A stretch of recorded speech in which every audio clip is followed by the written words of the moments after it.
టార్9 న్యూస్కి స్వాగతం. ఇక డీటెయిల్స్ చూస్తే కరీంనగర్ జిల్లా హుజూరాబాద్ మండలంలోని రాజాపాలె గ్రామానికి చెందిన నోముల రాజు శనివారం రాత్రి అనుమానాస్పద స్థితిలో హత్యకు గురయ్యారు.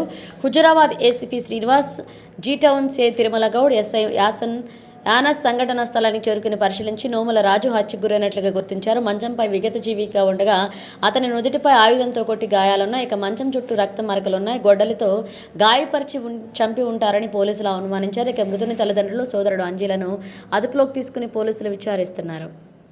అందరికీ నమస్కారం. ఈరోజు రాజుపల్లి గ్రామం హుజూరాబాద్ మండలం లోపల సుమారు 8:30 ఆ ప్రాంతంలో ఇన్స్పెక్టర్కి ఒక కాల్ వస్తుంది.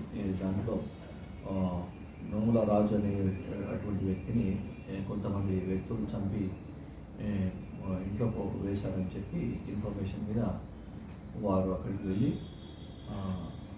దాని మీద ఇన్వెస్టిగేషన్ ప్రారంభించారు. అతను మంచంలోనే పడుకొని చనిపోయి ఉన్నాడు.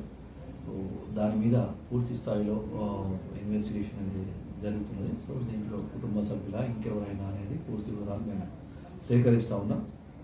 పూర్తి వివరాలు సేకరించిన తర్వాత ఏ విధంగా జరిగిందనేటువంటి విషయాన్ని మీ ముందు ఉంచే ప్రయత్నం చేస్తాం.